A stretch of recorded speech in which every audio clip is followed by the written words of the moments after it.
Caroline Barnes Crosby, 1807 to 1883. Journal, 1807 to 1882. Holograph. Utah State Historical Society. Source: Kenneth W. and Audrey M. Godfrey, Jill Mulvey-Durr, Women's Voices, Salt Lake City, Deseret Book Company, 1982, pages 46 to 57. Caroline Barnes Crosby was baptized a Latter-day Saint in January 1835.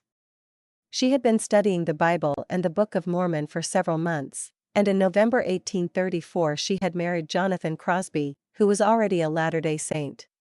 For almost a year the couple lived in Wendell, Franklin County, Massachusetts, with Jonathan's family, but in November 1835 they left the family to gather with the saints at Kirtland, traveling first to Dunham, Quebec, Canada, to visit Caroline's parents. They stopped briefly near Fredonia, New York, where Caroline visited friends while Jonathan traveled on to Kirtland to arrange for employment and housing and then returned to complete the journey with Caroline. The excerpt that follows begins with the arrival of the Crosbys in Kirtland in January 1836. The Crosbys and their son Alma traveled to Utah in 1848 with the main body of the saints. Caroline began writing her memoirs early in the 1850s while she and her husband were working as Latter-day Saint missionaries in the Society Islands, Tahiti. Concurrently she began keeping a journal, a practice she continued almost to her death in Beaver, Utah, in 1884. The following excerpt from her memoirs, presented here with minimal punctuation added for clarity, is taken from a microfilm of a holograph in the historical department of the church. The holograph original is in the Utah State Historical Society, a gift of S. George Ellsworth, Professor of History, Utah State University, Logan, Utah. We reached Kirtland the 7th day of January. The first person that we saw was Evan M. Green, one of the young men who first brought the gospel to Massachusetts at the time my husband was baptized. He assisted us in getting our wagon up the hill near the temple, which we found very difficult in ascending consequence of the ground being clayey. We went directly to Parley P. Pratt's, where they had engaged to board us a while, and were soon introduced to a score of brethren and sisters, who made us welcome among them. I ever felt myself quite at home in their society. Shortly after our arrival my husband was ordained to the office of an elder, and chosen into the second quorum of 70s. I well recollect the sensations with which my mind was actuated when I learned the fact that my husband had been called and ordained to the Melchizedek priesthood and would undoubtedly be required to travel and preach the gospel to the nations of the earth.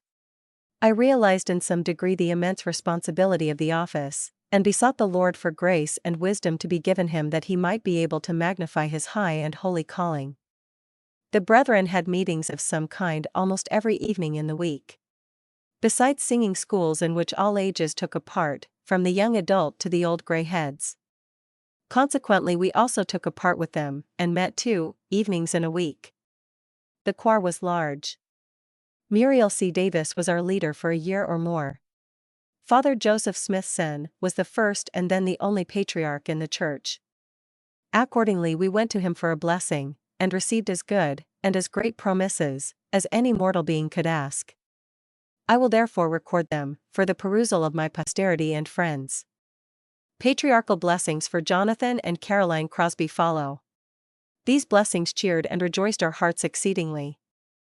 I truly felt humble before the Lord, and felt to exclaim like one of old, Lord, what am I, or what my Father's house, that thou art thus mindful of us? They led me to search into my own heart, to see if there was any sin concealed there, and if so, to repent, and ask God to make me clean and pure in very deed. The patriarch conversed with us sometime, told us we had come to gather right. And when we told him our ages and places of birth, he observed that he thought we were both born under one planet. But merely by way of merriment. Mother Smith was in the room. She also added her blessing, or confirmed what we had already received. Our meetings were held in the printing office, or rather in a room under it. The room was not large enough to contain the people who came. It was quite a curiosity to see them coming so early almost as soon as light in order to get a seat. And finally they decided on taking their turns and staying away, as the weather was so cold, and it was unpleasant for those who stood outside. The females usually had seats. My husband worked for 3 months on the temple before it was dedicated, which was nearly the first he had ever done at the business. I enjoyed myself well with Sister Thankful Pratt. She was a very sociable, interesting woman, but had very delicate health. The brethren attended meetings almost every evening, which left us to gather considerably. When they all left us, she would look about her and say, "Well, it is you and I again, Sister Crosby." She was afflicted with severe spells of sick headache which came upon her monthly. About the middle of March we went to Harpen Riggs to board. They were a young lately married couple near our ages. They lived in a new house, which was situated on the cross street, which led from the Boston house to Bishop Vinson Knight's. It was quite a pleasant situation. Sister R was a Massachusetts woman, and seemed very near to me. We enjoyed ourselves together finely. Chapman Duncan also came and boarded there several weeks, before, and after, the dedication of the Kirtland Temple, which transpired on the 27th of March AD 1836. I believe, however, it was continued several days, in which time the Spirit of God was manifested in healing the sick, casting out devils, speaking in tongues, interpretation, etc. We had some glorious preaching that cheered and animated our hearts. How often while listening to the voice of the prophet have I wished, oh, that my friends, parents, brothers, and sisters, could hear the things that I have heard, and their hearts be made to rejoice in them, as mine did. And I would frequently be led to exclaim with Dr. Isaac Watts, "Why was I made to hear thy voice, and enter while there's room, while thousands make a wretched choice, and rather starve than come?" We had some joyful times that spring and summer. Many strangers came from various parts of the country to see the prophet and the Kirtland Temple. It certainly was a very pretty building, but my powers of description are inadequate to describe so complex a structure. Immediately after the dedication, many of the elders were sent on missions. Some went to Missouri with families. My husband purchased a lot west of the temple and began to make preparations for building. I followed braiding palm leaf hats for 8 months after we came to Kirtland. Braided near 100 the first season, which brought me $70. We had an invitation, and attended a family blessing meeting or feast that was held at the house of John P. Green. It was appointed for Father John Young to bless his family, and a sister, Rhoda Young, Green was his eldest child, as I think she was. It was held at her house. The house was crowded full. We had nice wheat bread and sweet wine, all we wanted to drink. It was also called a feast, and so it was a feast of fat things. The brethren and sisters blessed one another, but Father Young, I believe, concluded to defer blessing his family until he could have them by themselves. He seemed rather diffident in regard to speaking, or his mind so much affected by the subject, that he could not express his feelings. Brigham Young therefore arose and spoke in his behalf. The old gentleman wept freely, as well as many of his family, so that we had weeping and rejoicing nearly at the same time. It was a general time of rejoicing for several months among the saints. They frequently met from house to break bread and drink wine and administer to the poor and afflicted. We also would attend a blessing at Dr. Frederick G. Williams. His eldest daughter had been lately married, and was about to leave for Missouri. He therefore blessed her family previous to their leaving. He laid his hands upon each of their heads, and the scribe wrote them the blessings. The prophet Joseph was present and had a vision of their journey, saw their wagon turn over, but no one was injured. It came to pass even as he said. About the last of May, Elder Parley P. Pratt went on a mission to Canada, and took his family. Mr. Crosby rented his house, and accordingly we went housekeeping. May the 27th, we moved our effects back again into Br. Pratt's house and commenced providing for ourselves. We had then been married a year and a half, and had not kept house before. I felt like a child with a new set of toys. I cleaned the house from stem to stern, and arranged everything in the best of order. Soon after we commenced housekeeping, my brother Horace Barnes came to see us from New York State, Chautauqua County. He spent a week or more with us. We went with him to see the prophet, but I think he was absent. He saw Father Joseph Smith, Sr. and Emma Smith, who showed him the records of Abraham that were found with the mummies, and explained the characters to us as she had heard her husband explain them. We said all we could to enlighten his mind. We also invited a brother, who had formerly been a member of the Presbyterian Church, to come and converse with him. He never seemed disposed to contend against it. BRH brought me the melancholy news of Sister Catherine's sickness, with consumption, or liver complaint. We had a very good visit from him. It was in the month of June. He left quite undecided in his mind with regard to the truth of the work. I had some lonely hours after his departure. Several families came in at that time from New York State, and as houses were very hard to be rented, every place being filled, Mr. C. Crosby rented the cellar kitchen to a man and his wife, with 2 small children. His name was Lewis, a blacksmith by occupation, and very poor people. But they found it rather uncomfortable, and stayed only a short time.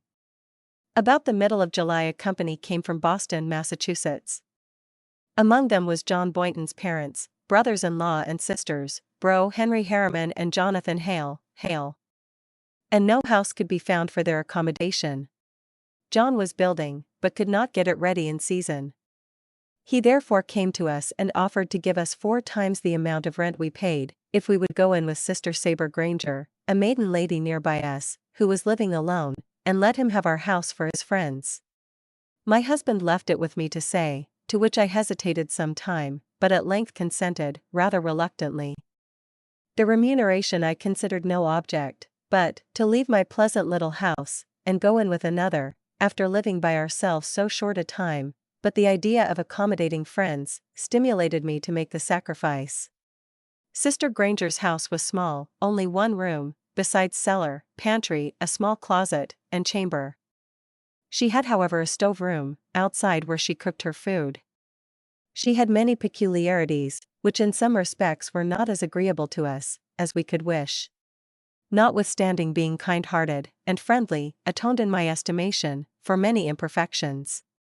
My husband attended a Hebrew school that summer, and made some considerable improvement. I also learned to read, but not translate.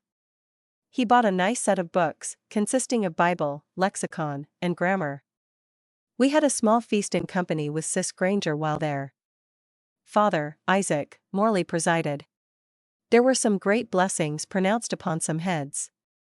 One by Father M. upon Mr. Crosby was that he should have a son a foot taller than himself, that he would be obliged to sit while his father blessed him. There was also a wedding there while we lived in her house.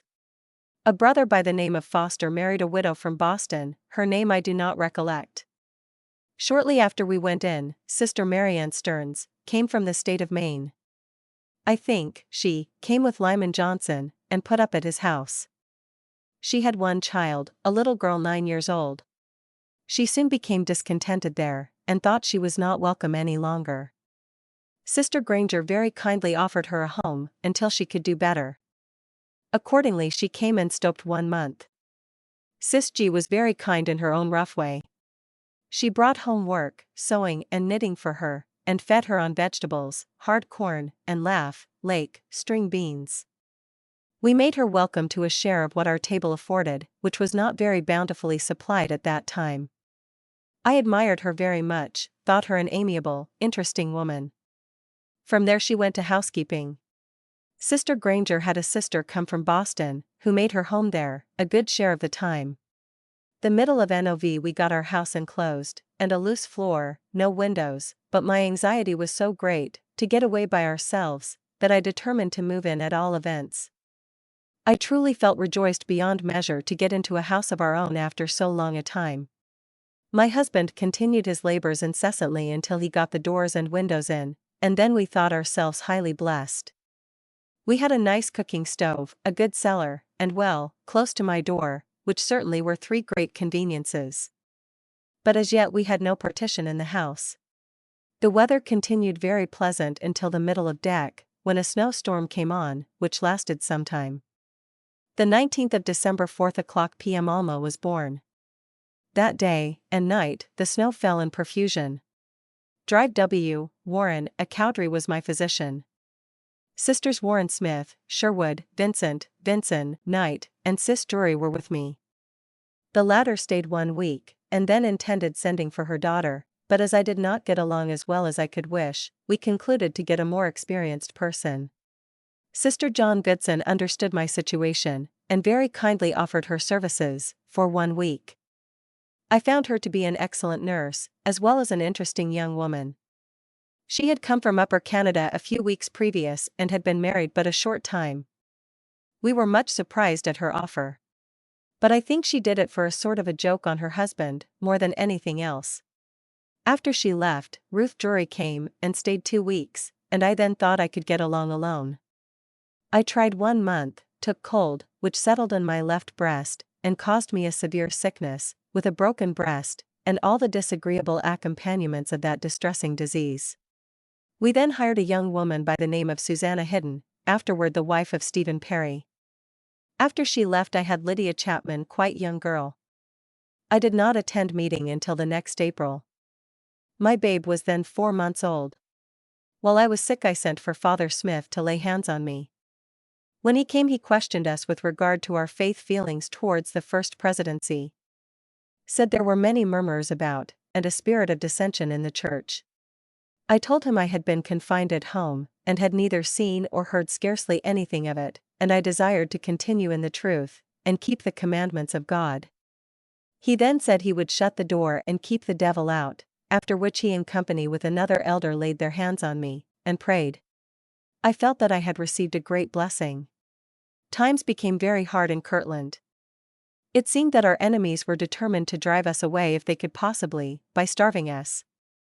None of the business men would employ a Mormon scarcely, on any conditions. And our prophet was continually harassed with vexatious lawsuits. Besides the great apostasy in the church, added a doubly portion of distress and suffering to those who wished to abide in the faith, and keep the commandments. We became very short of provisions, several times ate the last we had and knew not where the next meal was coming from. We then had an opportunity to try the charity of the brethren, who were many of them in the same predicament as ourselves. I recollect that W.M. Cahoon called in to see us one night, as he was going home with a few quarts of corn meal, and inquired if we had any breadstuff on hand. We told him we had not. He said he would divide what he had with us, and if my husband would go home with him, he would also divide his potatoes and meat which bore the same proportion to his meal. Joseph Young also divided with us several times in the same way, and we with him. We had numerous opportunities of dividing almost our last loaf with the brethren.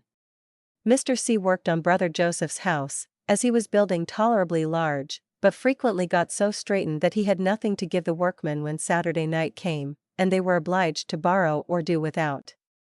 They all left at one time, except Mr. C. He worked on for several days alone. Sister Emma, observing that he was laboring there alone, came in one day, and inquired of him whether or where he got his provision. He told her he was entirely without, and knew not where to look, as he had no money and the boss who employed him had no means in his hands. She then went into her chamber, and brought him a nice ham, weighing 20 pounds. Telling him that it was a present for his faithfulness, and that he should bring a sack, and get as much flour as he could to take home. Accordingly he came home rejoicing, considering it a perfect godsend. It was a beautiful white flour, and the ham was very sweet. I thought nothing ever tasted half as good. About this time the Kirtland Bank failed, which caused a great deal of distress among the brethren. We had a little garden which was a great help to us. We had no cow, and were obliged to buy milk for the babe. My husband was sued once, by the men who kept the meat market, Leonard Rich and Roger Orton, and was obliged to sacrifice twice the amount of the dead and property, to raise the money. Alas, thought I, the trials that I had heard the elders preach of were in reality coming upon us. As to poverty we could endure that patiently, but trials among false brethren, who can endure with patience? Many of our most intimate associates were among the apostates. Warren Parrish was a sort of leader of a party of some 30 or 40 persons. Among them was John Boynton and wife, Luke and Lyman Johnson, Harpen Riggs, and others whose names I do not recollect. These were some of our nighest neighbors and friends. We had taken sweet counsel together, and walked to the house of God as friends. They came out boldly against the prophet, and signed an instrument which, as I understand by W. Parrish and others, renouncing all their alliance with the church. I met Sister Riggs afterwards and asked her if it was true that she had apostatized. She said she was dissatisfied with some of the things in the church, but that she still believed in the Book of Mormon and thought she always should. I felt very sorrowful and gloomy, but never had the first idea of leaving the church or forsaking the prophet. I was feeble all through the summer, but Alma grew, and was quite fleshy, began to walk when he was 10 months old. As the fall advanced, I began to gain strength and felt much better. We got our house a little more comfortable, the floor planed and made very tight, a partition through, and floor overhead. It began to seem more like living. About the 1st of Dec, a number of elders were sent on missions. My husband was one that was appointed to go. He made what preparation he could, and the 7th of January, 1838, in company with Warren Smith, who was afterward martyred at Hans Mill by the Missouri mob, he set off toward the east part of the state of Ohio, and went into Pennsylvania.